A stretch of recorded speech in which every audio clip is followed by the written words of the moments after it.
The creature surfaces from darkness, a low, angular shape moving across the pasture at 3 in the morning. The sheep are dying. The year is 1995, March, Puerto Rico. And there is no word yet for what the farmers are watching. This is what they recorded. By dawn, 47 animals were dead. Not attacked. Not mauled. Drained.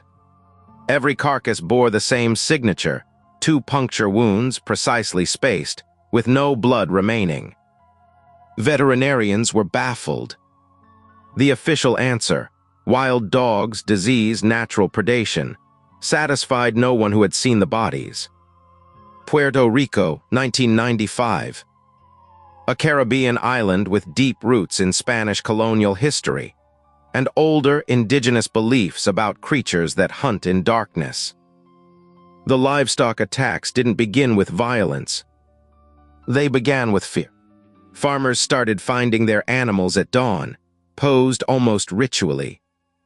And one detail appeared in every account: the creature left no tracks. The attacks accelerated. By August 1995, the death toll had reached the hundreds. Farmers organized patrols. Armed groups waited in darkness, hoping to shoot whatever was taking their livestock. But every night, the creature evaded them. And then, one farmer reported something no one was prepared to believe. He said he saw its face. That description: triangular head, oversized ears, hairless gray skin, a spine that seemed to ridge along its back, spread through the island like a fever. Newspapers picked it up. Radio stations amplified it.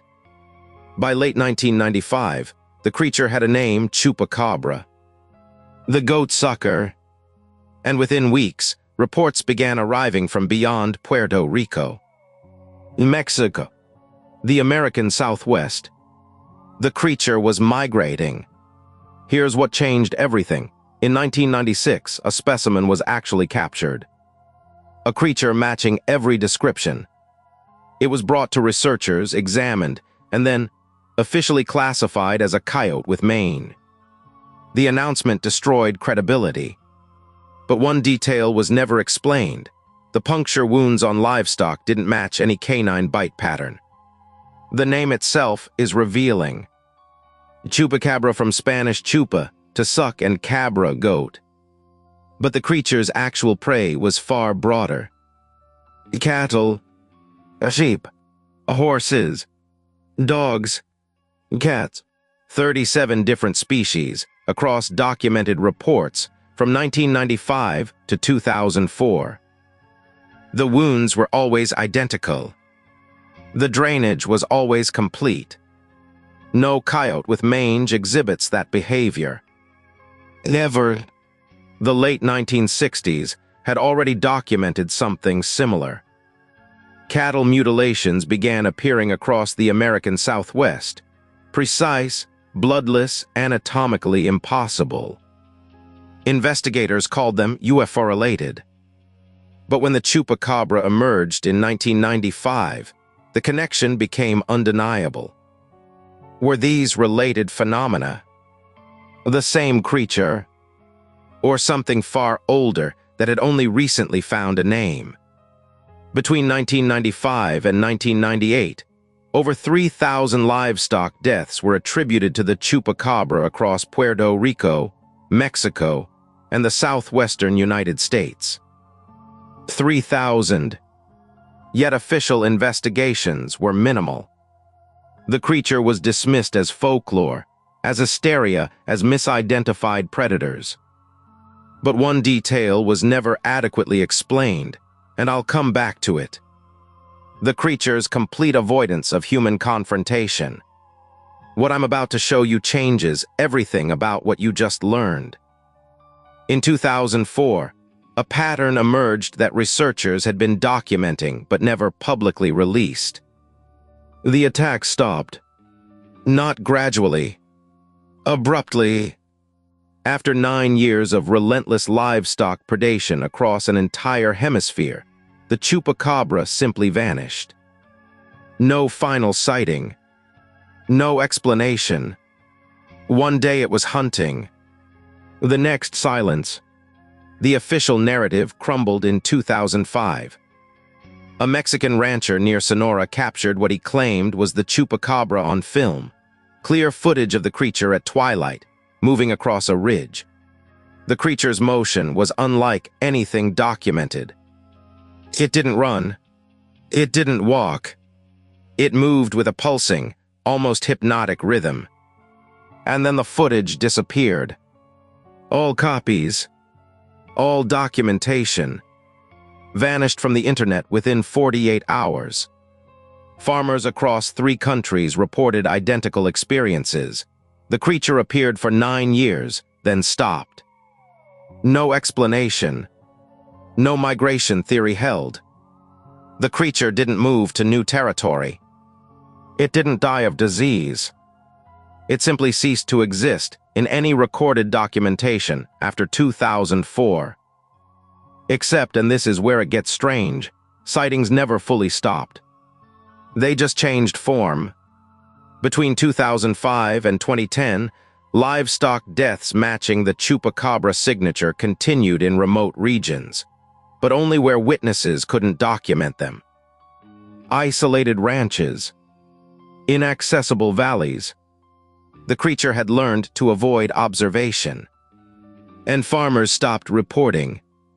Fear had transformed into a different kind of silence. The silence of knowing something was wrong with the official story, but having no proof. Now remember what I said at the start, about the creature leaving no tracks.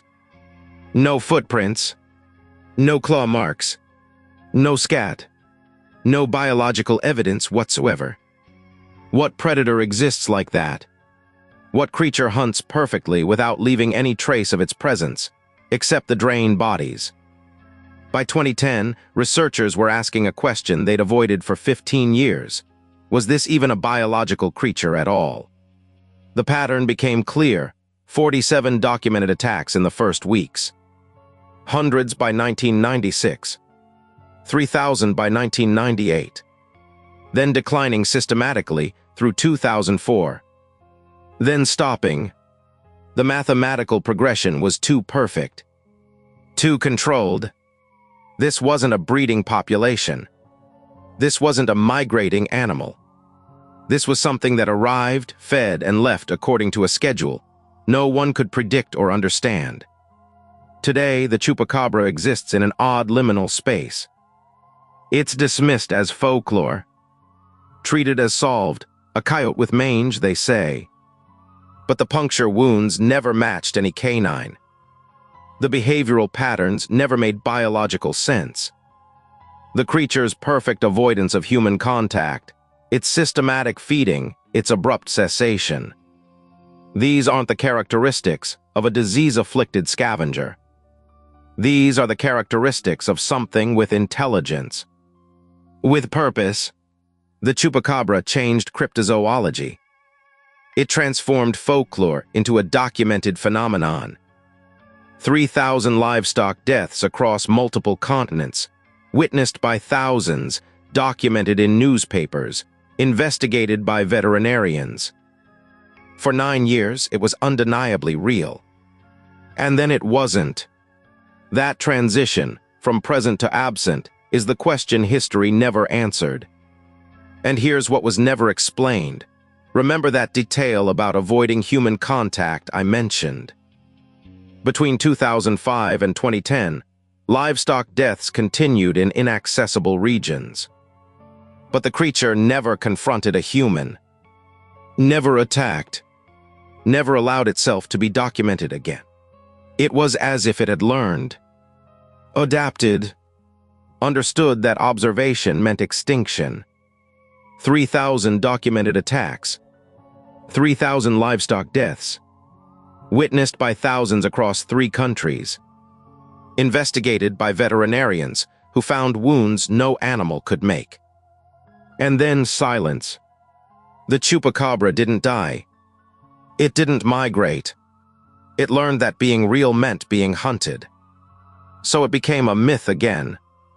The question that should haunt us: what else are we still hunting that learned long ago to hide?